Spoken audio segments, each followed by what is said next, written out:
Tervitus, me oleme Luuleraadios ja me käivitame hetkel uut formaati. See on siis videokriitika ja selle esimese saate nagu ohver on siis, see on noorte autorite sarjast aastast 83, kui ma ei eksi. Jah, ta paistab olevat 83. Selleks aastaks oli siis, see on nagu esimene kujundus. Noorte autorite sari jätkus hiljem teises kujunduses. Ja see oli nüüd, seal ilmus 83. aastal ilmus viimased nagu kolm selle kujunduse raamatut. Ja siis selle autori nimi on Madli Morell, see on varju nimi, kes selle taga on, sellest me räägime saate lõpupoole. Aga ütleme, et ega siis lihtne inimene ei teadnud, kes selle varju nime taga on ja mis temast edasi sai. Ja tõsimäng on selle asja nimi. Võib-olla natukene nagu taustaks, et selles sarjas siis, see sari algas 78. aastal ja siis oli juubel, kui see raamat ilmus, siis oli juba ilmunud ka umbes 15 raamatut ja nooruses siis Tara Kull kirjutas läbi 2 nooruse numbri, siis 84. aastal, ütleme seal, kas oli 7-8 number, oli siuke korralik ülevaade kõigist nendest autoritest kõigepealt, eraldi kõigist raamatutest lühiarvustus, ma soovitan seda, kes siis Eterast või kuskilt selle kätte saab. etera.ee on selline keskkond, kus siis on võimalik ka noorust lugeda. Ma arvan, et selle Eteras, mitte Tigaris. Et neid vanu arvustusi ja siis ma arvan, et see oli Kull, kes tegi sellise nagu statistika, et sel ajal noored autorid, tänapäeval üldse autorid saavad nagu suhteliselt harva kriitikat, siis ikkagi keskmine oli 4-5 arvustust noored. Ma arvan, et vanemad ja tähtsamad autorid said rohkem. See on mitu põhjust. Üks asi, et kultuuripressi oli palju, eks ole, Looming, Vikerga, noorus oli täiesti korralik kirjandusajakiri, siis Noorte Hääles ilmus palju arvustusi, Õhtulehes vist ilmus arvustusi, neid arvustusi ilmus veel. Et ühesõnaga tavaline siuke nagu peavoolu ajakirjandus ilmutas arvustusi ja ka siis noorte autorite kohta. Et selles sarjas siis olid ilmunud veel, kes seal olid, ütleme Sulev Kübarsepad, Rein Rauad, Villu Kangur, ütleme seal oli vist küll rohkem naisautoreid ja siis kõige kõvemad naisautorid, kes ilmselt meile ka tänapäeval on tuntud. Madli Morell muidugi ei ole tuntud, aga tuntud on Kareva ja Mari Vallisoo, kes siis olid nagu sellised ägedamad tüübid selles sarjas. Ja et ilmusid, see sari ei ilmunud päris tühjale kohale, sest me mäletame, et 60-ndatel oli olemas selline asi nagu kassetipõlvkond on selline põlvkond, ilmusid luulekassetid, noorte autorite kassetid, et see kuidagi see kassetivärk nagu vajus ära, aga siis ikkagi sari anti edasi. Nii. Ja ütleme, et see on nüüd täiesti juhuslikult võetud raamat. Ma seletan natuke, kuidas see raamat on valitud. Raamat on valitud enam-vähem juhuslikult. Ma valisin nagu siin hunnik raamatuid on siin kaamerast hästi ei paista, aga see laud on nagu lookas ja kuhjas. Siin on luulet, tõlkeid, kirjanduskriitikat, mälestusi, igasugust esseistikat ja kirjandusartiklite kogumik, et siin nagu töö käib. Et võtaks selline, ütleme, tavaline luuleraamat, keskmine tavaline luuleraamat. Ütleme, võib-olla selleks kõige paremini ei sobi debüüdid, aga debüüt on sageli nagu kuidagi nagu rohkem alasti, et kui inimesel ei ole seda professionaalset käekirja veel nii kujunenud, et siis tema isiksus ja ütleme sellised nagu pretensioonid paistavad paremini välja. Et selles mõttes me ise siin teeme praegu debüüti, et siis on hea, kui meil on nagu vastas on ka debütant, et me oleme nagu võrdsemas seisus. Ja võib-olla lähekski siis, ma ei tea, kas sul on veel mingid, kas sa tahtsid teada, mis aeg see oli see 80-ndad, et 80-ndad tegelikult oli hea aeg, et siis ju 60-ndad autorid olid veel elus, eks ole, 60-ndatel töötasid ju veel Petti Alverid ja niimoodi, ütleme 80-ndatel tegelikult Petti Alveri just vist oli surnud, aga põhimõtteliselt kõik see vanem põlvkond oli kas äsja lahkunud või ikkagi veel nagu elus. Sina alustasid? Mina alustasin kuskil, jah, ma läksin Tartusse 82 nagu kõrgkooli ja siis eks see kirjutamine sealt algaski kohe kuskil 80-ndate keskel, et võib-olla jah, mina oma esimesed mingisugused trükiasjad võib-olla sain mõni aasta hiljem kui see raamat. Aga võib ka öelda seda, et need siin kuskil alguses on kirjas, mis aastal need luuletsed on kirjutatud kuskil seal, vaatame korraks, mingi ala. Taga oli kirjas tema enda tutvustusse. Võib-olla ei ole. Päris siin taga. jah, 77–81, et ikkagi see raamatu tegemise protsess ise võttis paar aastat aega. Et ma olen kunagi ise ka selle nagu Eesti Raamatus nagu läbi käinud selle asja, et jah, et see hetkega muidugi ei toimunud. Et selles mõttes nad, autorid enam nii päris nii noored ei olnud, kui need raamatud ilmusid, et see oli mitmeaastane vahe. Aga et ütleme, kirjanduselu oli ju ikkagi võimas, et need 60ndate staarid olid nagu täies elujõus kõik, alates Kaplinskist ja Paul Eerikust ja siis ütleme lõpetades sama põlvkonnaga, aga hiljem tulnud Mihkelson ju tegelikult tuli umbes samal ajal, kui see sari algas. Aga et ütleme, selles sarjas ilmus 15 debüüti ja väljaspool sarja ilmus 20 debüüti ja Mihkelson siis oli minu meelest üks nendest, kui ma väga palju ei eksi. No kuskil seal kandis vähemalt, et tal see trükki saamine ei olnud nii väga lihtne, et see luule siis võib-olla natuke keerulisem või raskepärasem, nagu teda on kirjeldatud. Et selline valik, ta on võetud nüüd siis 83. aastast üks luulekogu, mis ei ole väga tuntud, ma ei tea kedagi, kelle lemmikluulet oleks Madli Morell ja hakkabki nüüd tegema, et mida on veel hea teada, on see, et ega nüüd päris kõik ei saanud ennast Eesti Raamatus avaldada ja kindlasti ka mitte selles noorte autorite sarjas, et see oli selles mõttes nagu keeruline. Et üks asi kindlasti oli ideoloogiline tsensuur, et päris Jeesus Kristusest ja Eesti Vabariigist kirjutada ei saanud ja igast pornograafilisi etüüde ei saanud nagu avaldada. Ja teiseks maksti päris palju raha. Et see raamatu honorar siiski ka algajatel oli 1000 rublasid. Ma arvan, et mingi 2500 rubla näiteks oli, kui mina oma selle debüüdi raha sain. Poole said sa kohe kätte, aga hea palk oli võib-olla seal mingi 100-120 rubla sel ajal. Et selles mõttes see oli väga suur raha, see oli väga suur raha, sellega võis auto osta, võite uut autot. Ühe luulekogu avaldamisega. Ja. Et või sellega võis aastaid elada, nii et kui sa selle raha olid kätte saanud, lepinguga said sa pool raha ja kui raamat ilmus teise poole raha, see käis niimoodi.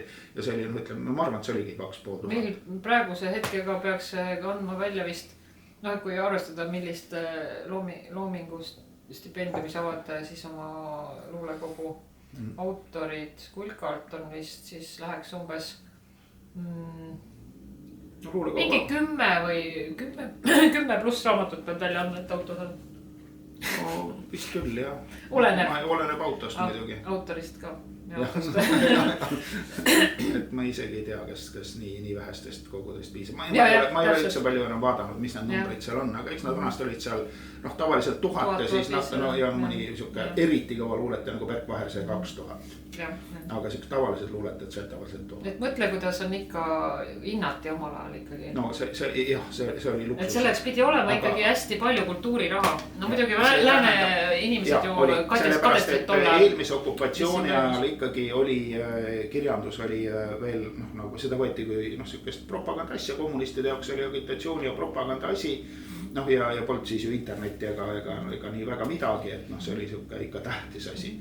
Ja tõesti, kuna see raha oli suur, see oli müstiliselt suur, siis see konkurents oli ka väga suur. Ja seal, ütleme, et see ei olnud ka päris nii, et üks inimene otsustas. Et seal sageli oli 2 ise retsensenti, et ega minul keele jäänud esimene raamat läbi, et siis ma sain käsikirja mingil hetkel tagasi ja seal oli 2 neid siseretsensioonid olid sinna kausta vahele pandud. Ma mäletan, kas üks oli Joel Sangalt ja teine oli Rein Põderilt ja kusjuures mõlemad ütlesid, et siin on väga häid luuletusi, umbes kumbki luges ette 10 head luuletust, mis siis selles kogus oli ja ükski ei kattunud, nii et Sang leidis sealt 10 head luuletust, Põder leidis 10 head luuletust ja oleks seal veel olnud paar retsensenti, kõik oleks leidnud, et seal on veel nagu häid luuletusi, aga mitte neid siis. Et see mulle meeldis nende siseretsensioonide juures nagu hästi, aga kuidagi lõpuks mingil hetkel mul ikkagi seal nagu ülemineku perioodil õnnestus ka ikkagi raamat avaldada, kui inflatsioon oli seda raha juba kõvasti nagu näisi. Ütleme, et Morell sai ikkagi täis lapsu raha kätte. Ja loeks siis mida nüüd, tähendab, siin on natukene neid tehnilisi andmeid, ma loeksin ka ette siin tagumisel leheküljel on tegelikult 2 väga huvitavat asja, mida tänapäeva raamatutel ei ole. Ülemine on annotatsioon, mis siis ütleb, kes on autor, mis on pealkiri, millal see on välja antud, 83, mis on kirjastus, Eesti raamat, mitu lehekülge, 68 lehekülge. Ja siis on selline lauseline või paarilauseline nagu tutvustus. Noortesarja kuuluv esikkogu sisaldab mitmekesises vormis lüürilisi pilte ja mõtistlusi. need ongi siis nagu tavaliselt nad väga mitte midagi ütlevad, tutvustati küll, aga ei öeldud suurt midagi. Aga palju huvitavam on see, mis on all see tehniline osa. Et siin on näiteks trükiarv, mis arvad, mitmes eksemplaris see raamat on ilmunud? No paku. Ma pakun 5000, aga kindlasti rohkem. Tegelikult 4000. Okay. Jah, 5000 ei olnud arvuldana, aga ütleme, sihukestel algajatel võib-olla ikkagi 15 või 10 000, aga pandi 4 ära. Pandi 4 ära. Aga et kes selle raamatuga nagu tegevad olid? Et lisaks siseretsendendid, kui siseretsendendid ütlesid jah ja see raamat on mingil põhjusel võeti tööle, siis ütleme, et siin on lihtsalt, kõigepealt on toimetaja El Ruud, see oli Linda Ruud, isega luuletaja. Siis on kunstiline toimetaja Vanna Sorupõld. Siis on tehniline toimetaja Krepstein ja siis on korrektor Loik. Mõnikord oli ka 2 korrektorit. Et siin on, et see on täiesti korralik profitöö, need inimesed olid palgal, nad olid elukutselised ja üldiselt oli see tase nagu väga hea. Kuigi no ütleme, et see kujunduslikult, mis ta siis on, eks ole, et on ikkagi siuke otsast otsani täis laotud, ei ole mingit imet ei ole tehtud, eks ole, üks luuletus algab, teine lõpeb nagu tsaari ajal, et ta on selline ökonoomne, aga samas mingisugust katastroofi ka ei ole. Ta on keskelt läbi mõistlikult tehtud. Mina, kes eriti trükivigu ei näe, ma mõnikord nagu ikkagi näen mingisugused asjad, kuigi see meeskond on nagu väga head tehtud. Mõnikord on ikkagi kas mingisugune tüpograafiline asi, näiteks siin leheküljel 45. Ma ei ole mingisugune grammatika pede ega tähenäri, aga mida ma nagu paremini näiteks näen on see, et ma olen toimetajana ise nagu pliiastana sage vaatan üle, et asi oleks ühtlases stiilis. Ja näiteks siin on siis selline asi, et üldiselt need luuletused on ikkagi nii, et lause algab suure tähega üldiselt ja lõpeb punktiga. Aga siin on nüüd juhtunud paha asi, et 45 on täpselt nii, et läbivalt on need punktid. Luuletuse lõpus ei ole punkti. Ja ma arvan, et see ei ole, ma ei näe siin ka mingisuguseid kontseptsiooni. Ja kontseptsiooni, et see ei ole nagu sellist asja on kontseptuaalselt muide, et lõigu lõpus ei ole punkti või teksti lõpus ei ole punkti. Muidu on kõik grammatiline on kasutanud Maria Heiberg oma Valges majas. Üks selline sümbolistlik udune, aga ilusti illustreeritud, kaunis raamat. Teema selline, nagu ütleme siis selline udune proosateos ja kriitika nägi sellest tohutut nagu uuenduslikust, et punkti ei olnud nagu lõpus. Kusjuures see on tähtis. Läbivalt ei olnud, et see jätab nagu otsad lahti. Et siin on see võimalus, et võibolla siin on tehtud Heibergit ja võibolla siin on jäetud otsad lahti. Ma olen kogenud seda, et isegi kui ma teen Facebooki postitusi või isegi kui ma saadan lihtsalt sõnumit, mul on see väga tähtis, kas ma panen sinna punkti, ei pane punkti, vahel panengi lõppu koma või vahel panen tühik punkt, siis on vaata tähtis, et see on nagu punkt on lõpus. Et tegelikult see on tähtis osadele inimestele, ma ei tea. Jah, et siin on küll selliseid luuletusi ka, kus ei ole suur tähte, tähendab ei ole lauseid, siis ei ole ka punkte, aga siis ei ole kuskil punkti. See on täiesti ju kaasaegne stiil. Aga tal on nagu osa ikkagi sellised, kus on siis sellised nagu grammatiliselt kirjutatud. Aga ma ei teadnud jah, et sellisel ajal ka oli ikkagi see juba tabaks. Aga ütleme, et see natukene nagu raamatus häirib, kui võtan läbi segi nagu mitu stiili, eks ole, et on suurtähega kirjutatud ja punktidega ja komade ja kõik asjadega ja siis on nagu nii, et ütleme, et see on selline tüpograafia. Erineval ajal kirjutatud luuletused ja siis nad on lihtsalt jäänud. Mis siin veel nagu silma paistab, et üldiselt on nad sellised väga sageli pikad ja vabaversilised luuletused, on ka lühemaid, aga on haikusid. Ja siin on kuskil 30 haiku tuuris ja need haikud on ka veel kuidagi nagu tsüklitesse pandud. Ja võibolla alustamegi haikudest, sest neid on nagu hea ette lugeda, neid on nagu hea hinnata, et me saame nagu kiiresti nagu autorist ülevaate. Haikud ilmselt enam väga moes ei olnud 80-ndatel, et see oli pigem siuke 70-ndate trend, see hippide 60-ndate nagu selline zen-budismi vaimustus jõudis siis kuidagi Eestisse ja meil ju näiteks siin oli kuskil seal laua peal, ka ma praegu selline Eesti haiku nagu antoloogia kõik siin maailmas. See oli siuke esimene haiku antoloogia, ma võin öelda, mis aastal see siis on tehtud. 80, aga selleks oli siin ikkagi juba 10 aastat või rohkem nagu haikusid tehtud. Ja selle raamatu juures on tore, et seal igal leheküljel on ainult haiku ja autori nime ega midagi ei ole, et need leiab sisu korrast, kes on teinud, et selline huvitav. Ja ega tegelikult ongi hea, et ega nad nii toredad ei ole, et kõigi nimi nagu... Ja kuna tekst on niivõrd napp, siis pikk nimi juba häiriks silma. No jah, et seda graafiliselt võib-olla on tõesti ilusam nii. nii, ma loen siis mõned haikud siit ette, aga ma loen ühe korra, ma ikka 2 korda lugema, nagu jaapanlased teevad. Vana hea klaver, ühe tiivaga must lind ja milline lend. Või ma loen siiski teise korra veel. Vana hea klaver, ühe tiivaga must lind ja milline lend. No nii, kuidas me kommenteerime siis sellist haikut? Nojah, et pilt nagu on, eks ole. Pilt nagu on, siuke ühe tiivaga must lind. Aga see ei lähe, nagu see pilt ei jõua nagu kuskile välja. Seda pööre, mis nüüd see lõpus peaks tulema. Et okei, ühe tiivaga lind. Nagu see pilt on antud, aga noh, see pilt jääb nagu ripakile. No ma saan aru kujundist, et ta tahab öelda, et muusika paneb lendama. Aga et lind, tavaline lind ju ei lenda ühe tiivaga. No jah, noh, aga ütleme, et kui minul ei ole mingit pretensiooni, võib-olla neid tiibulinnul üksteist kui palju, olgu luuletus, aga et siin ma näen küll nagu sellist pilti, harva kui näeb Eesti haikus mingit pilti, aga luuletust ikka ei ole kokku tulnud, et midagi on puudu. Nii, aga kui järgmine. Kännuseened on lilled vanade puude kalmuküngastel. Kännuseened on lilled vanade puude kalmuküngastel. No see on selles mõttes, ta on nagu kujundlik on, aga ta on liiga lauseline ka või kuidagi, et ta on lihtsalt lause, kui ma ei teaks, et see on haiku. Et haikus oleks tore, kui oleks natuke seda käiku ka, on ju. Just, et ta ongi nagu selline mingisugune loogika siin on, aga see tegelikult ütleb ju vähe. Noh, ta nagu ei liiguta siin, et nagu seened on nagu lilled nagu aual või mingi sarnasus, aga mitte midagi rabavat, midagi sellist nagu hiilgavat. Nii, aga lähme veel mõne. Kurgede kolmnurk, sarikaks aasta kohal, sügise vihmas. Kurgede kolmnurk, sarikaks aasta kohal, sügise vihmas. No mina ütleks, et see on tüüpiline halb Eesti haiku. See on konstrueeritud. Selline, et kurgede kolmnurk, see on hästi levinud asi nii Jaapanis kui Eestis, selline kurgede kolmnurk, nii sarikaks aastakonna, sarikad on ju sellised, eks ole, nagu siuke A-tähekujulised või niimoodi. No et siis peaksid olema nagu see sügis kuidagi tähtis nagu aasta ringi seisuga. Aga mis seos siis nüüd on, eks ole, või mida siis nagu ütleb? Seos on, aga ei ole seda veel asja, mida ta tahab öelda seda. Et selline nõrk visuaalne sarnasus on, aga see ju mingit sõnumit, noh mina suuda siit nagu mingisugust sõnumit nagu välja lugeda. Võtame veel ühe. Lindude hälin, unise hämara sees, julgem ja julgem. Ma arvan, et seda peab nüüd 3 korda lugema, sest nagu lindude hälin, unise hämara sees, julgem ja julgem.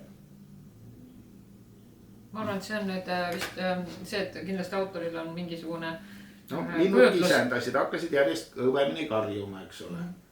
No mis hälin on? Hälin ja raev. Ja just nimelt, et see on naljakas, et sellist tavaliselt ei kasutata ja kohe tekib segadus, eks ole, mis hälin see siis nüüd on.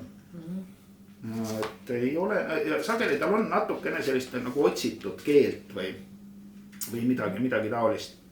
Nii, aga ütleme, et minu jaoks on nad sellised tõesti tavalised Eesti haikud. Ma arvan, et kui sa seda antoloogiat sa loen, et sa näed ka suurtelt autoritelt ja tuntud autoritelt nagu samasugust keskpärast nagu jõurumist ja võib-olla isegi veel ei ole nii head visuaali, et siin on paaril see ikka see mingid sarikad ja mingisugune ühe tiivaga lind ikkagi, et mingisugune siukene pildiline kvaliteet on. Kahjuks see pilt nagu midagi ei tähenda, et pilt on, häält ei ole või midagi taolist. Aga vaatame, kas on ka natuke paremat. Aga nii, kuulame. Jälle on kevad, olla selleks ja selleks, jälle on kevad. Jälle on kevad, olla sellest ja selleks, jälle on kevad. Väga nagu selline see on nüüd Eesti mõistatuste sinna võib panna kogumikud. Nojah, et on nüüd ära on tehtud, aga mis selle asja nagu mõte. See on nagu noorte autoritel vahel tihti on kombeks, et see, et sa paned seda oma asja, mis sul peas on ja sul on endal väga selge pilt, aga sa ei seleta mitte kuidagi lahti. Haikus polegi aega seletada muidugi. No jah, see asi peaks nagu kuidagi selgem olema. noortel on vist päris raske haikusid kirjutada, kuigi mõni üksik on isegi. Ma arvan, et luuletajal ei tohiks olla väga raske haikusid kirjutada, et haiku võib-olla seda on natuke trenni teha, et ma olen ise haiku raamatu kirjutanud ja sellest ka aasta preemia saanud, et või nagu ja haiku raamatuid ka kirjastanud, mis on päris häid haiku raamatuid, seal ma arvan, et üldse Eesti parimaid haiku raamatuid, et nii Pauklin kui ka haikumeister Jan on ikkagi tõesti Eestis ikkagi nagu mitte et Eesti mõttes, haiku väga kõvad autorid. Et väike kirjastaja teine ka. Aga et üldiselt ongi need või siis koeraga vestes korraga haissin ta koonul päikeselõhna. Kuidas siis koerapidaja nüüd kommenteerib, kuidas selle päikeselõhnaga seal koera koonul on? Koeraga vestes, see tundub, ma ei salli sellist asja, et ilmselt ta rääkis siis koeraga nagu vestles või vestes. Nii, et silmid nagu kokku saada, siis hakatakse nagu kangutama ja painutama ja lühendama ja väärastama. Olgu siis lihtsalt koeraga. Mina tunnen tavaliselt raipalõhna koeraga. Minul on ka koer olnud, aga võt nüüd sellist asja, koeral on ikkagi mingi koeralõhn ja kuidagi päikeselõhna, päikseselt ei ole mingit lõhna. Päikeselõhn seostub siis ükskõik mis asi seal päikse käes siis lõhnab, see kasvad ka olla, eks ole, või mingisugused jumal teab, mis asjad, niisugune muld, eks ole, niisugune kevadane muld, aga et see koer nüüd nagu kuidagi no ei ole. Inimesel on lihtsalt ümberringi tema elu ja siis ta kirjutab seda ja nii, ja läheb edasi. Loeme veel siis mõne haiku. Unenäoliselt läbinähtamatu ja läbipääsetav. Unenäoliselt läbinähtamatu ja läbipääsetav. Minu mõist on siin nüüd täiesti uus kvaliteet, kui me nägime seal, eks ole, et oli mingi kurgede kolmnurk ja klaveri tiib, et mingi selline, okei, meil on mingi pilt. Aga mis asi on unenäoline, mis on läbinähtamatu ja mis on läbipääsetav, mitte mingit pilti ega mitte mingit olukorda ega mitte mingit selgust ei ole. Lihtsalt mingisugune abstraktne sõnade joru. Oota, ütle uuesti, unenäoliselt? Unenäoliselt, ma olen 2 korda lugenud ikka, eks ole, jäänud meelde, see näitab seda kvaliteeti. Unenäoliselt ja läbinähtav, unenäoliselt läbinähtamatu ja läbipääsetav. Läbinähtamatu, eks läbi ei näe, aga läbipääsetav on ju, unenägu on ju läbipääsetav. Unenägu läbinähtamatu ja on läbinähtamatu. No see on jälle mingisugune lihtsalt ulm, mis tuleb pähe. Mul on vastupidi olnud. Et siin on üldse võimatu aru saada, millest jutt käib. Lihtsalt tehakse sõnu. Aga ütleme nii, et võib-olla, et need on... Ma võin paralleeliks vahepeal lugeda siit mõned. Mulle meeldib tegelikult see valimik Eesti haikusid kõik siin maailmas, sest just see, sellepärast, et sa ei tea, kes on autor. Kui sulle mingi haiku meeldib, siis sa proovid näiteks ära mõistatada ja vaatad. Aga isegi võrreldes nendega võib siit isegi, ei pea olema need. Aga loe võrdluseks tõesti midagi. Kes seal karjatas? Inimene või kivi? Keegi ei vasta. See on ka nagu põnema vähemalt juba, kui see on Mart Raud. Mart Raud tegi ju väga häid lühivorme tegelikult. Äike on möödas, kas suudame mesilind? Tiivad on märjad. Liis Eppel. No ikkagi midagi toimub. Midagi mingi tegevus, mingisugune olukord. Sest siin kõrval ma ei viitsi vaadata isegi, kes on autor. Kas vigastatud tiivaga lepatrinu kisendab valust? Ma lugesin nüüd hästi ebapoeetiliselt. No jah. Aga põhimõtteliselt nagu selline ainult üks lause. Haiku kunst on nagu see, et ei ole see. Et nad võib-olla tõesti, seal ei ole seda üllatust ega arendust, lihtsalt on mingi, aga seal on mingi konkreetsus on nendes olemas, mida sa lugesid. Aga ma loen sulle siit midagi. Udu mahendab laterna teravuse laiaks ja leebeks. No on juba mingi olukord. Udu on, eks ole, latern. Ja siis, eks ole, nüüd autor näeb seda laternat udus ja tahaks selle kohta midagi kirjutada ja kirjutab nüüd midagi. Aga kui me seda uuesti üle ei loe, kas sa mäletad, millest see... Minu meelest siis, kui sa juba ühe korrad käib sul peast läbi see mõte, aga mis siis? Täpselt nii. Siis on nagu... Aga siin on muidugi üks nüüd selline haiku, mis nagu, ütleme nii, loen ette. Pragunenud on taevas tüvede ümber võramõraseks. Pragunenud on taevas tüvede ümber võramõraseks. et siin on nagu mingi loogika, eks ole, et noh, taevas, eks ole, puuvõra, noh nagu mõrad, seal on selline, noh see fraktaal on sarnane. Natuke andekam pilt. Ja, et siin on nagu pilt täiesti olemas ja võiks öelda, et see on täiesti nagu, ongi nagu okei haiku. Aga neid on siin tõesti, ma ei tea, kas rohkem üldse ongi, et siin on väga palju sellist sellest ja selleks ja läbinähtamatu ja läbipääsetav ja laiaks ja leebeks. Ja noh, väikese lõhn, noh, mida me siis ilmselt, noh, ei tea, mis asi see lihtsalt on. Loeme mõne veel, et tuul tuleb ikka, irvitab akna üle, mängib kardinas. Selge see, et kardin ju on, tuul on, kui aken on lahti, ikka see tuul seda kardinat liigutab. Aga kust tuleb nüüd see irvitamise teema siia? Miks ei võiks olla mingisugune ehmatamise teema või midagi muud? Vähemalt ei ole see ainult üks lause. No jah, võib-olla küll. Aga jah.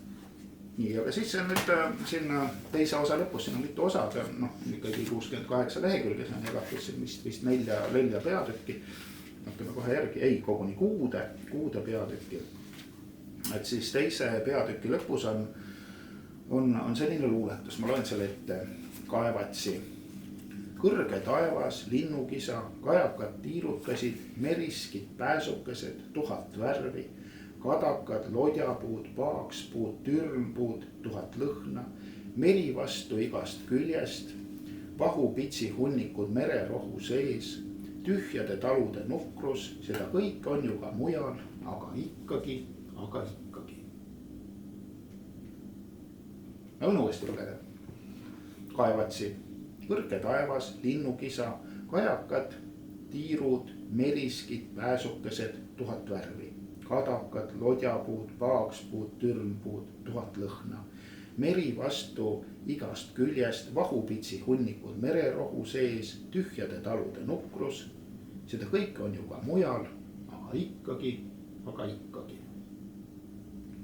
Mulle meeldib, et seal on rohkem detaile nagu üles loetud, et noh. Siin on sellist 2 esteetilist loetelu, üks on siis linnud ja teine on siis põõsad. Minu meelest on nüüd põõsad. Kadakad, lodjapuud, türmpuud. Ma arvan, need ei ole suured puud. Kõiki mulle tule silma. Tihti on mingite paikadega nii, et sa saad aru, et see on nii praegu heriline ja see on nagu super asi. Ja tõesti on niimoodi, et kõike seda on ju mujal ka. Aga et kuidagi ta tuua veel nagu mingi kiirendit on vaja või mingid sellist.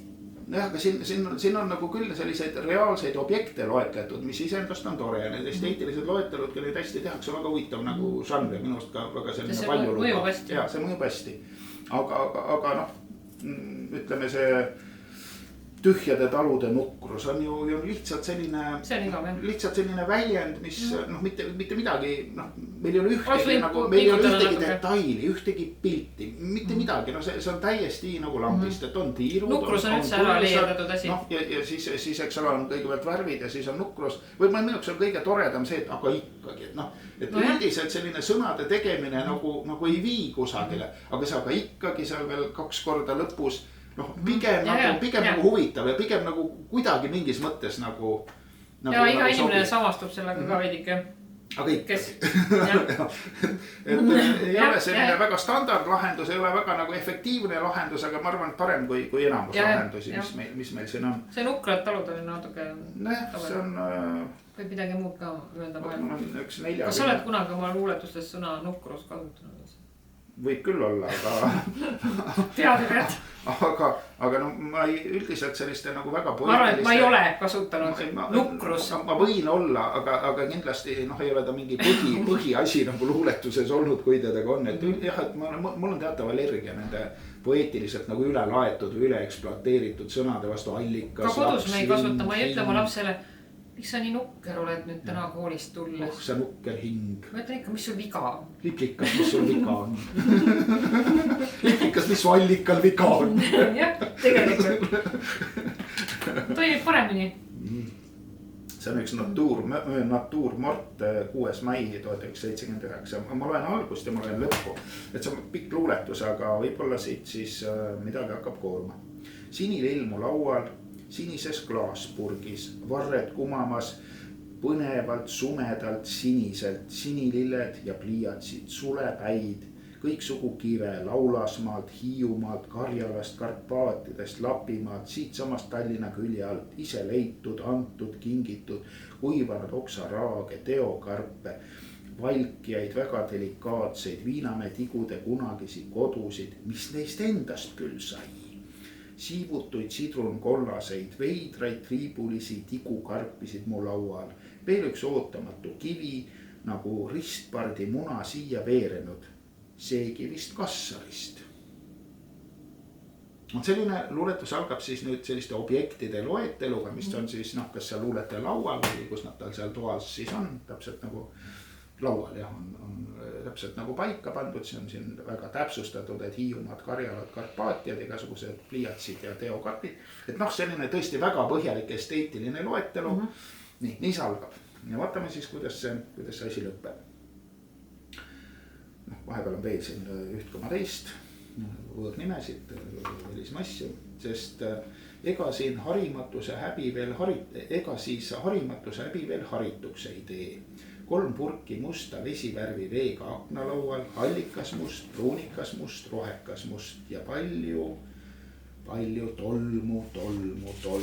Taevas akna taga on juba roosa ja väike majade taha läinud. Jälle üks päev looja saadetud juuredes, miks me midagi ei tee. Miks ma ainult mõtlen, mida vaja tegema hakata. Tolm aknalauad ikka pühkimata ja 3 purki musta vesivärvi vett, üks neist siiski rohekas. Tal on tegelikult Annet sellisele jah, tõepoolest siin need detailid ja need asjad nagu kus ta ei aja sellist abstraktset jura nii palju. Räägib nii sellised asjad, eks ole, nii tolm on palju, päike on akna taga, mitte midagi erilist nagu ei ole. Aga see kokku siiski, minu meelest on ka nagu täiesti nagu... Ja hakkadki lõpus mõtlema, aga roheli. Ja meeldis just, kus nad vesivärvi, et 3 seda, eks ole, pintsli puhastamise veepurki siis, et hallikas must, pruunikas must, rohekas must. Ja lõpeb siis 3 purki musta vesivärvi vett, üks neist siiski rohekas. Täpsustus, nagu sobib hästi ja lõpetab selle loetelu nagu päris kena nüansiga, et ei saa nagu kurta, et siuke natüürmort siis täiesti õnnestunud võiks öelda. Ja võib-olla ongi siin üks kobedamaid selles kogus. Ja selline, ütleme, et selline nagu argielu detailide kirjeldamine, seda loeti omal ajal selliseks, ma arvan, et see oli nagu 80ndate siis alguse poole või 70ndate lõpu nagu luule üks selliseid nagu omadusi või üks selliseid tunnus ja läbivaid teemasid. Ma mäletan Indrek Kude kunagi, hiljem ta oli vist ülikooli lehe toimetaja, siis akadeemia toimetaja, võib-olla praegugi veel. Et tema siis kasutas seda väljend nagu tolmus aknalaua luule.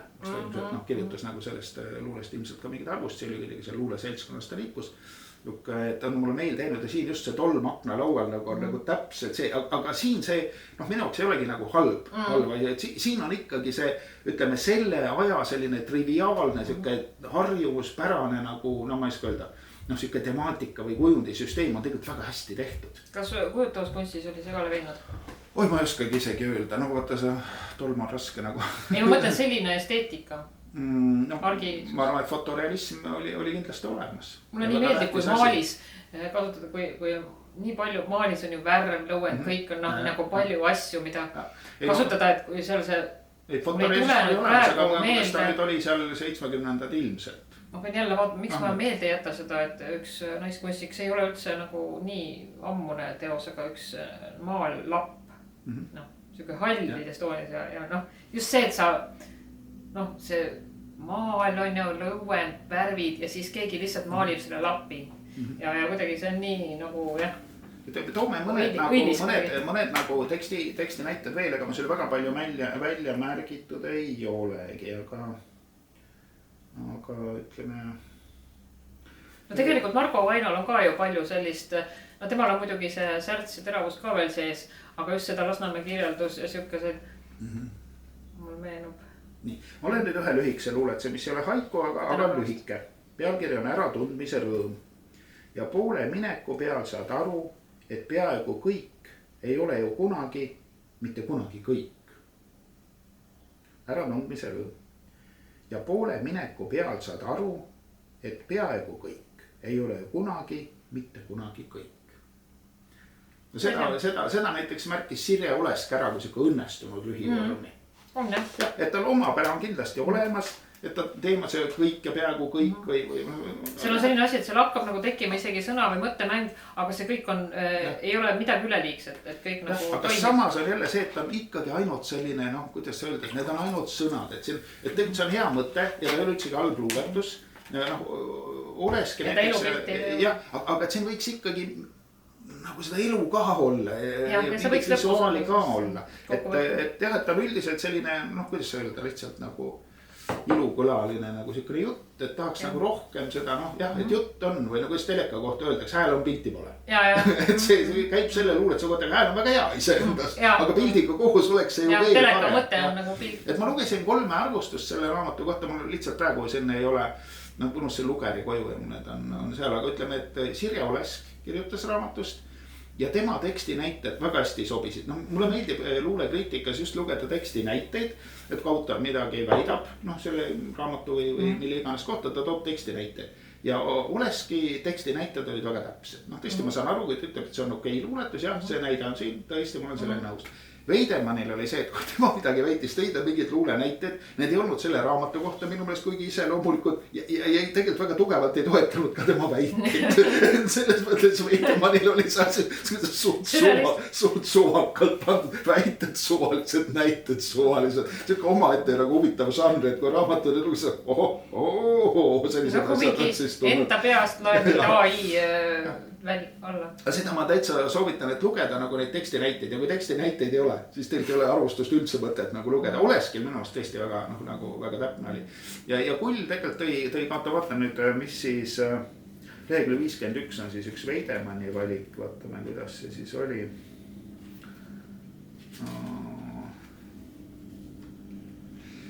See vist peaks nüüd olema, tema kiitis nüüd sellist soneti vormilist asja, noh. Ma ei tea, kas ma seda sonetti hakkan ette lugema, aga noh, loeme ette siis kuidagi. Tulikaar on imevait ja imesile meri, must roheline peegel on ta pind ja vastapandamatult lummab mind, et temaski näen paistmas täheteri. Veepiiril saared, aksi, prangli, keri, kuid lausa tähislaotus merepind. On segi ähn ja imetlemisi ind, ma küsin, kus on taevas, kus on meri.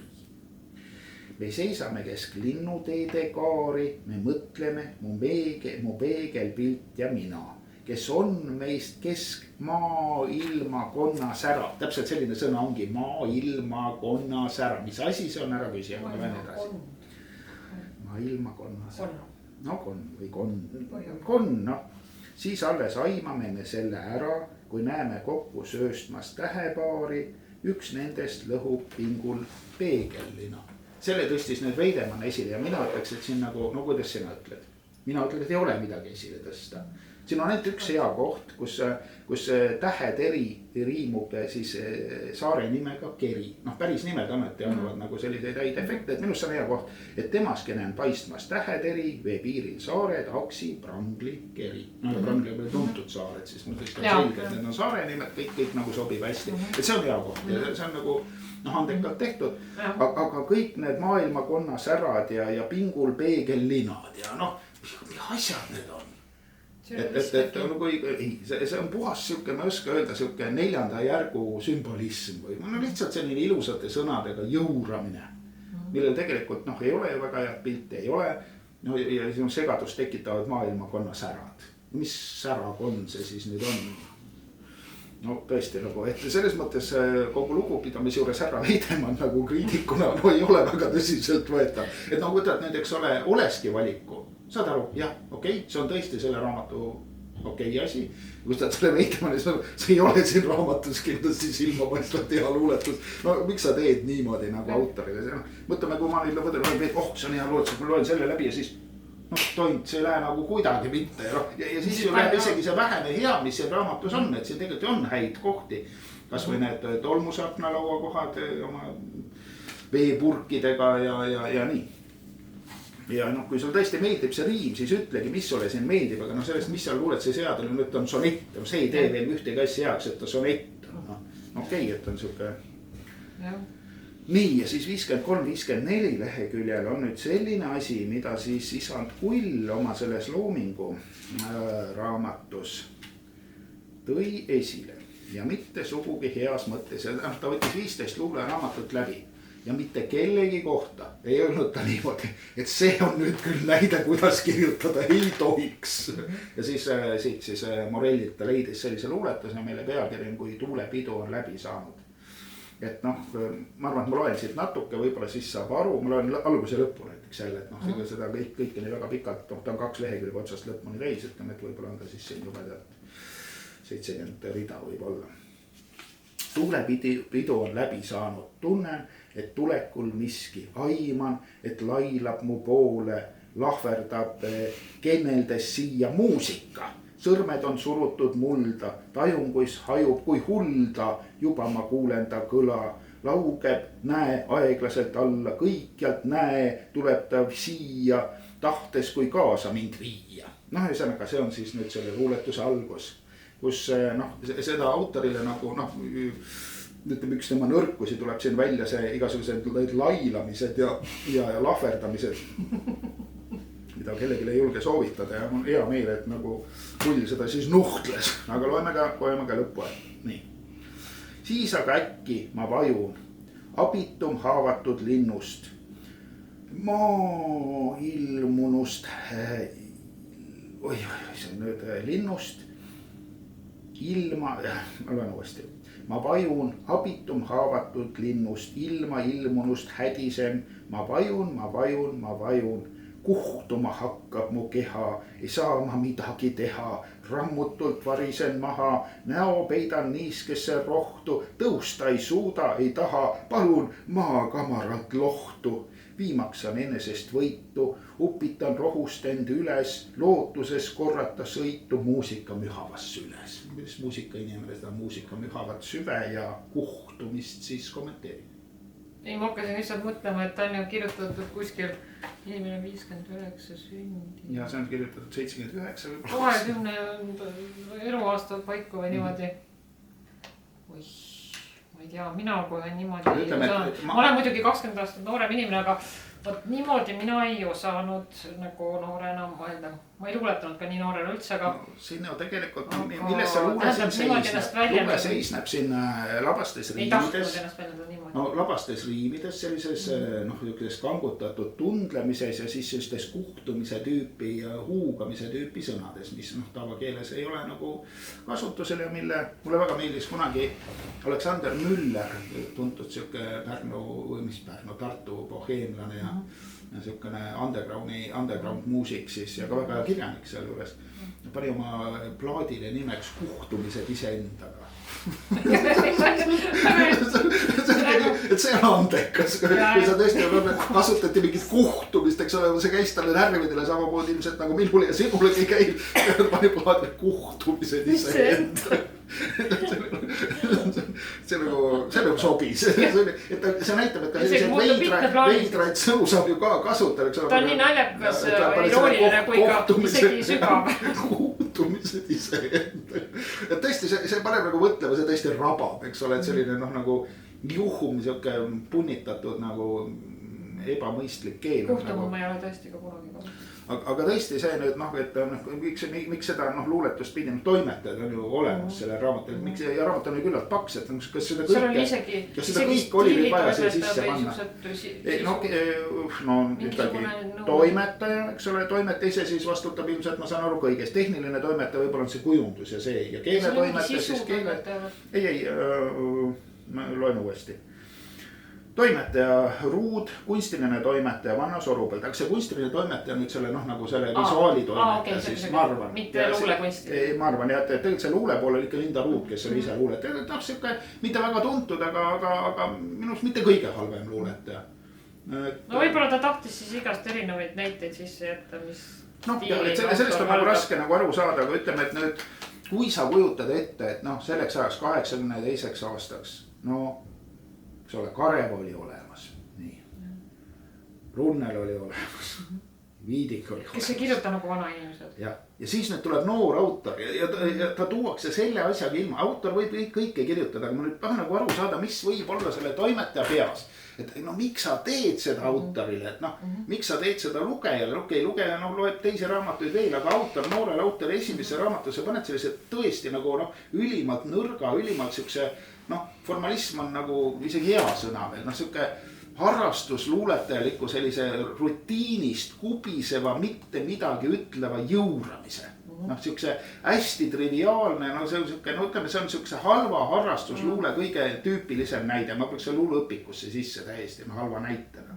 Tõesti sobib. No võib-olla pööran liikuma tähelepanu, võib-olla see oligi kogemata jäänud sisse. See tegelikult nagu ei tohiks jääda selliseid asju sisse, sest ta üldiselt ei ole nii halb kindlasti mitte, et see on see alumine ots siin. Ja kui ta ikkagi kullile silma ees, ta üldiselt ikkagi häiris.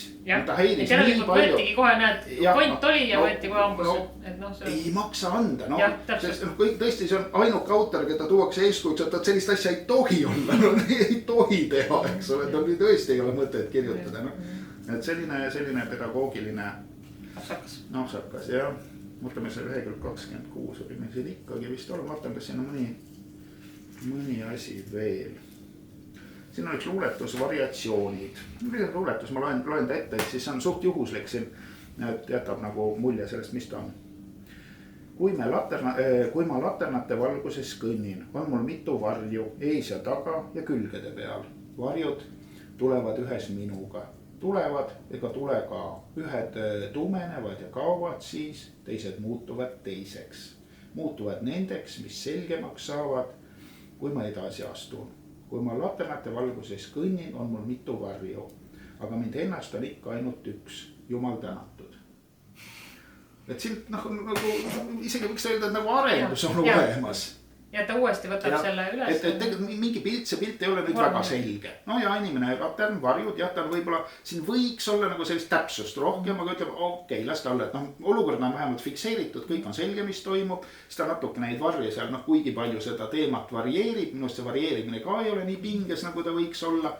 Ja siis ta nagu võtab selle kokku, eks ole, neid varje on, teda on üks ja siis veel selline, tema moodi see, ka siuke mitte pildiline lõpp, vaid selline retooriline lõpp, aga ikkagi Jumal tänatud, sellised lõpud, aga need tulevad tal hästi välja. Jah, sest paljudel ei tule tegelikult hästi. Et see, sest temal on need sisulised, aga osadel luuletajatel on nad lõpetavad ikkagi luuletuse ja vormistavad selle ilusti ära, et selles mõttes nagu, et jah, ta on küll nagu selline liiga retooriline ja liiga selline nagu tühisõnaline, aga väga sageli tema paremad asjad. Ta ei mõju liiga punnitatud. Ja, et ta suudab selles stiilis ikkagi teha asju, mis on nagu täitsa korralikud.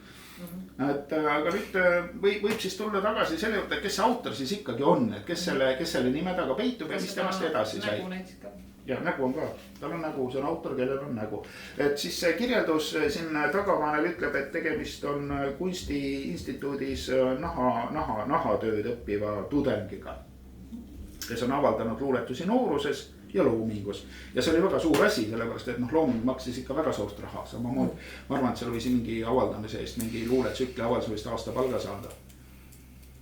Või kas just nii palju, aga kindlasti ikkagi mitme kuu palga kindlasti. Suur raha, ikkagi väga suur raha. Tollal oli siis, praegu on ju ka üritatud seda loomemajandust propageerida mingi hetkel, aga tollal oli see ikka reaalselt olemas. See oli reaalselt olemas. Ja kui see õnnestus ikkagi sinna nagu, aga selleks olid ka need kohad, kus ennast avaldas, noorus oli siis see, kus ta alustati, Karev alustas sealt. Merenek oli ju, meil oli vist Merenekist teinud saadet või oleme. Tegelikult võiks ta täitsa kunagi saatesse kutsuda, et tema oli sama nagu suurte valikutega nagu esindatud nooruses nagu Karevagi. Nad olid nagu kaks staari omal ajal seal täiesti. Ja Merenekil on ka ikkagi vähemalt üks väga hea luuletus. Et kindlasti on veel, ma ei tea, ikka mitte luuletust.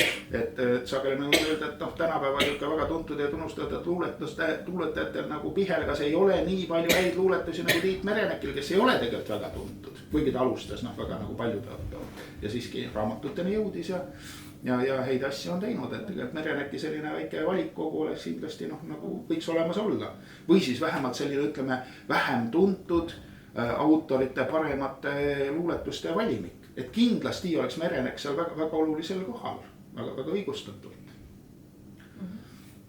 nii, aga siis kes see tudeng oli, et see tudeng on tegelikult Jaan Krossi tütar, kelle kodaniku nimi, miks Kangro ta iganes siis on. Ei olegi võib-olla nii tähtis.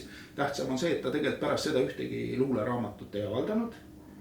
Ja nüüd siis ligi 39 aastat või 40 aastat hiljem avaldas ta mille? Ellen Niidust, kui ma ei eksi, siis monograafia oma emast, see oli see 600 leheküljelise teos. Ja mis see nüüd halvasti nagu oli see, noh, et see sari ju tegelikult, noh, Kaie Talviste tuli ka kuskil seal. Minul on Kaie Talviste vist Lillatar või? Ja selliseid, ütleme nagu selliseid naisautoreid, noh, kellest nagu väga palju. Kaie Talviste tegi tegelikult 2 korralikku raamatut, tal tuli teine raamat veel erinevalt Morellist. Ja sealt tuli ju veel Katrin Väli samast sarjast, kelle esimene raamat minu meelest oli täiesti huvitav ja palju tõotav kindlasti tahaks tast ka nagu kunagi rääkida ja võrrelda hilisemate raamatutega, kus noh, on ilmselge, et tegelikult see languse kõver on ikkagi allapool, et ükskõik kui palju võib-olla 10 raamatuid teinud, et selle esimese raamatu tasemel, et tegelikult nagu noh, ei olegi. See peaks õige nimi olema. Jah, Mari Undusk, jah, vabandust, jah, ma olen kõik need Unduskid ja Kangrod lähevad, need dünastiad lähevad natukene segamini. Keele see meile. Aga no peab olema. Ja siis, et selliseid, noh, neid toimetajate ja kirjanike tütreid ikkagi sinna sarja sigines nagu väga palju.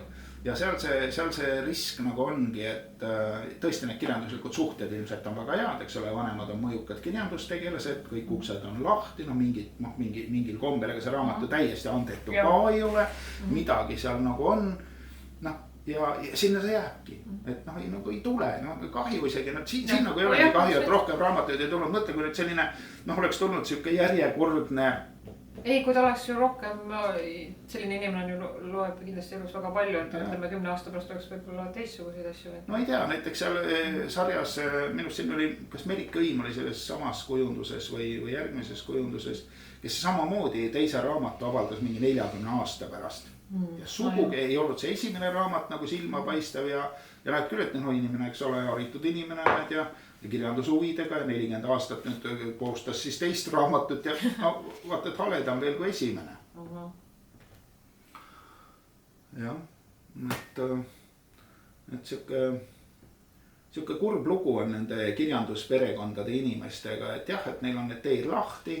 Nad tegelikult saavad need ressursid, mis on mõeldud ju luule edendamiseks, noh, kas ei ma oskagi täpselt öelda, kes siis nagu ilmumata võis jääda, et nüüd keegi Morell ilmus, et võib-olla seal mõni autor nüüd jäi nagu sellepärast nagu, noh, nagu püünele pääsemata, et noh, ressursid võeti ära ja näed, ei saanud ja võib-olla siis kadus ka huvi ja eneseusk ja nii, et see, jah, et see on probleem ja see, noh, ma ei tea, kas sina oskad nimetada, aga ma ei oska peale nagu Sinijärve nimetada nagu häid kirjanike suguvõsast. Eriti nagu kirjanike laste hulgast. Ei Elo Viiding, ei Rein Raud. No Rein Raud on tubli käsitööline, eks ole. No, ta ei kirjuta silmapaistvalt halvasti. Ma arvan, et tal ei ole kindlasti nii halbu luuletusi nagu siin kõige halvemad nagu on. Aga midagi head ju ka ei ole. Noh, ja kui vaatad veel, siis nutt tuleb peale. Et noh, kuidas selline, et noh, see on nagu, näed, tore, et üks kirjaniku dünastiast selline, noh, ütleme, suht suvakas autor, noh, lihtsalt tuli ja läks, aga need teine jäi. Ma arvan, et see ei ole kindlasti mingi reegel, et sest, et häid autoreid lihtsalt tulebki väga harva, neid lihtsalt, neid ei saa, noh, nad lihtsalt eriti suurema tihendusega ei saa tulema just kirjanike lapsed, et noh, nad ei, nagu. Muidugi, aga lihtsalt kirjanike lastel jälle on see, et neil on nagu lihtsam saada sinna kanalitesse. Läbi puht korruptiivsete suhete on neil lihtsam saada.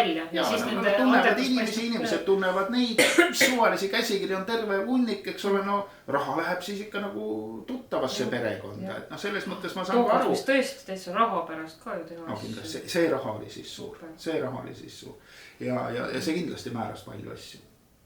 Aga tegelikult see raha oli ju mõeldud selleks, et ikkagi noh, Lembit Kurvits tuli sealt ja temast sai väga huvitav noh, traagilise elulooga kirjanik, kes on kirjutanud ka väga huvitavat proosat ja sealhulgas sihukest oma asotsiaali põlvest, kus ta seal prügikastist, ma ei tea, leiab valitanud vorsti, peseb rohelise seibiga ära, pistab nahka ja kuidas ta kirjas seal, ma ei tea, kohvikakna peal kitarriga King enda ees, mitte Kaabu, vaid King, ta oli loov inimene, siis tema pani kinga, no võib-olla Kaabut ei olnudki või mingit müts, siis pani kinga enda ette ja mingis kitarri seal kuskil Raekoja platsi seal mingi, mis tänav sealt teenindusmaja ja sealt poolt nagu tuli seal nurga peal üks kohviks selle akna peal. Kirjaniku hulgas on kindlasti palju rikkust ja palju vaesust olnud. Aga kõike küsimus on sellest, kas kirjanik oskab seda oma vaesust või rikkust kirjeldada. Lihtsalt Lembit Kurvits sai sellega nagu suurepäraselt hakkama ja ütleme, et Madi Morell nagu nii hästi nagu hakkama ei saanud. Et sellega võiks nagu, kuidagi võiks nagu kokku võtta, et see on nüüd üks tavaline keskmine raamat. Me ei saa öelda, et on väga halb, me ei saa kindlasti öelda, et on väga hea. Siin on nagu omad nõrkused, nagu selline üldsõnalisus ja sellised nagu sellised alatud ja labased trikid, nagu ta siin neid kasutas nähtud näidetes ja samas ka nagu nendes piirides tehtud küllalt häid luuletusi. Et siuke keskmine luulega. Küsimus ongi nüüd selles, et mis me selle keskmise luulega nagu peale hakkame. Et mina küll ei julge soovitada, et võtke nüüd Morell ja hakake seda lugema. Pigem ütlen, et ärge lugege. Et kõik, mis ette lugeda oli, selle umbes sai ette loeta. Lugemiskool nagu selline. Ma arvan ka, et selles mõttes oleks vaja, et ta ei ole nii halb, et siin midagi ei oleks. Et kunagi võiks keegi teha mingi antoloogia näiteks 70-ndate, 80-ndate noorest luulest. Sinna kindlasti Morell nagu sobiks sinna ja parem osa saaks siis nagu välja seleteeritud ja jäädvustatud. Et kindlasti siin midagi võtta on, aga et raamatut nüüd lugeda, tule taevas appi. Ja tegelikult see käib ju meie tänapäeva kohta. Täpselt samamoodi oli väga õigus, et ega neid häid raamatuid juhtub väga harva. Ja enamus raamatuid on ikkagi kehvakesed ja sellised hädised. Ja sellisena tulebki nagu võtta, et see keskmine tavaline luule ju tegelikult tähendab mida? See tähendab ju halba luulet. Ja halb luule tähendab seda, et sa raiskad oma ilust mingid tunnid seda lugedes. Et ja kui ei loe, siis kaotad paar head kohta ja paar head luuletust. Kas see on nii raske kaotus, kas selle pärast peaks lugema? Eks inimesed loevad ka, et nad on kuulnud mingit nime või nad on mingit autorit harjunud lugema. Siis nad üldiselt on truud ja ostavad seda sama autorit, et siis nad on võib-olla andestavamad. Aga, või siis nime tuntuse järgi, et selles suhtes, aga too aeg siis nad olid ju noored tulijad, aga siis ikkagi huvi oli, et need tiraažid siis ikkagi ju läksid. No ma arvan küll jah. Et ega kas nad need kõik täiesti ära läksid, võib-olla ma ei oska nagu öelda, et aga minu meelest nad ikkagi seal kauplustes ka ei vedelenud. Need üldiselt need võib-olla pigem vedelesid need vanade kommunistide nagu luulekogud, keda keegi nagu noori inimesi ma arvan, et ikka nagu kuigi palju loeti. Et päris ilma asjata neid trükiarve ju ei tehtud. Minu jaoks oli see, et see üks asi, et see on see aeg, kui mina ise kirjandusse tulin, minu jaoks on see nagu huvitav. Ja mis oli kõige huvitav see, et siis ma ei lugenud metoodiliselt kriitikat, et praegu ma ikkagi lugesin nagu nii oma jagu seda läbi. Ja see oli nagu see huvitavam osa seal, millest räägiti. Seal olid kõik, et milline maailmavaade on ja milline autori hoiak on ja millised meelulud on, kõik seda nagu süstematiseeriti ja niimoodi siis nagu kirjeldati. Veel, et millised teemad ja siis võrreldi seal, eks ole, Vallisood ja ma ei tea, kes seal teine naisautor veel oli, nii ja nii ja.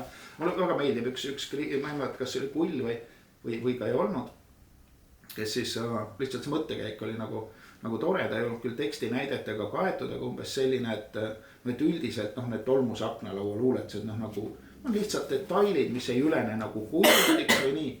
Aga Vallisool on need kujundid nagu või need samasugused argielu tühi-tähi kuidagi nagu on äge. Sa saad nagu täpselt öelda, kuidas äge on. Aga lugege jah Vallisood ja vaadake, kas te leiate nagu, et kas see tema see argipäevane tühi-tähi on siis nagu kuidagi olulisem kui teistel autoritel.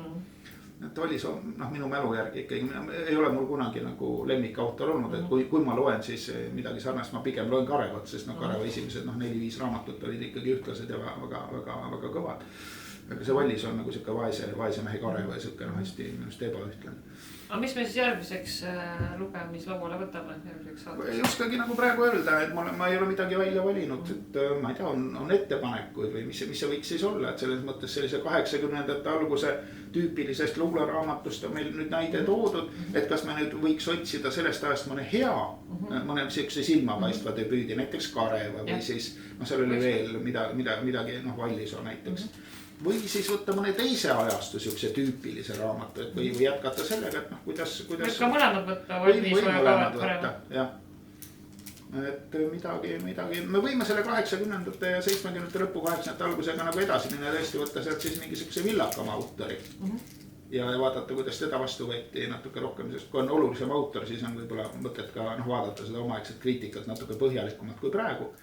Et kui see autor ei ikkagi lõppude lõpuks ju ei õnnestunud selles mõttes, et temast ju sukest ei ole saanud aktiivset autorit, on tõsi ka oma perekonna lugu on ilusti ära kirjutatud ja väga hea. Aga et jah, see nagu läks metsa ja üldiselt on mul üks selline tähelepanek, mis põhineb kunagisel vaidlusel Jürgen Roostega. Kui Jürgen Rooste nagu väitis seda, et kuna ta oli suur tüli nagu Pärnitsaga, kes siis kuidagi ütles midagi väga halba selle Sveta Grigorjeva kohta, kellega samal ajal just siis oli mingisugune suur armastus või mingisugune lähedus ja siis Jürgen oli nagu väga närvis ja siis tegi sellise avalduse, et Mikk Pärnits unustatakse kohe ära, aga Sveta Grigorjevast saab suurkirjanik umbes. Siis mõtlesin, et see nagu päris nagu statistiliselt see nii ei ole. Et statistiliselt ma võin sulle tõestada nagu, ütleme vikergallupite nagu näitel, et võtame 15 või 10-15 aasta vanused vikergallupid ja vaatame, milliseid naisautorid siis haibiti. Siis haibiti, eks ole, Kadri Kõusart ja luuletajatest ma ei mäletagi, kes seal üldse nagu, kas seal mõnda naisautorit nagu haibitigi. Olid mõned, aga mitte nagu väga, aga ütleme meesautoritest haibiti siis Kivirähku ja kedagi, kellest saidki nagu siuksed autorid, aga nende naisautoritega oli see, neid luulenimesid me ei teagi üldse. Nii et kellest seal rohkem nagu esile tõsteti, nad tõesti said 1 või 2 vihikut ja tegelikult ei olnud need vihikud siis väga tähelepanuväärsed ja neist ei saanud ka nagu kirjanikku. Et ainus, kellest selle ajast, seal Vikergallupi nagu neid asju vaadates kellest nagu kaela kasvas oli Piret Bristol, keda ainult 1 korra mainiti. Ja et need, keda seal ikkagi rohkem mainiti, ma ei mäleta, keda seal nagu haibiti, ega luuletajaid vist, need naisluuletajaid nii väga vist ikka, aga nad said ikka seal võib-olla mingi 6 häält või nii. Aga tõesti, miks nad hääled anti, keegi aru ei saa siiamaani ja mina aru ei saa. Aga just nagu statistika oli see, et kui on selline, ja teine oli see Mõru Maigu kirjutanud Hiram, see ühe raamatu autor siis, et Kõusar ikkagi kirjutas mitu raamatut, vähemasti sai ka tuntud autoriks ja hiljem on teinud film, et ta ei ole nagu päris orbiidilt kadunud. Aga see Hiram siis ikkagi, see oli ikkagi raskelt loetav romaan, kuigi ilusti hõbekaantega, hõbeservadega raamat väga uhke. Aga raskesti loetav ja pole nagu väga, ja ei saanudki autorist nagu midagi. Et selles mõttes ta on nagu tüüpiline, et kuidagi tundub, et neil naisautoritel on raske jätkata. Et mis seal siis nüüd on, kas need eluraskused saavad rohkem jagu või mis seal on, et ikkagi ei lähe nii väga hästi. Et see peaks naisautoritel olema nagu selliseks nagu hoiatuseks, et ikkagi andekad inimesed, et miks siis ikkagi, miks siis ei tule, mitte et kõik, aga ikkagi, et ka andekad naisautorid ei kipu nagu väga edasi nagu hullama, et kuskil seal on mingisugune kala sees. Pärlits on küll nagu edasi nagu kirjutanud, aga midagi nagu paremaks ei ole läinud, ikka halvemaks ja halvemaks, et selles mõttes oli ikkagi Roostel õigus. Aga Grigorjev ei ole ka väga kirjutanud, selles mõttes on ka minul ja statistikal õigus. Kas Pärnits ei olegi siis silmapaistev naisautor? Jah, naisautor küll, aga mitte just eriti silmapaistev. Et selle positiivse noodiga võikski siis lõpetada ja üritame järgmise videoarvustuse teha siis Karevast näiteks ja võtta tema neid arvustusi ja võib-olla sealt veel, mis tast siis nagu edasi on saanud sellise pilgu ka, et videoarvestus läbi. Esimene köide valmis ja kohtumiseni. Kõik nägemiseni.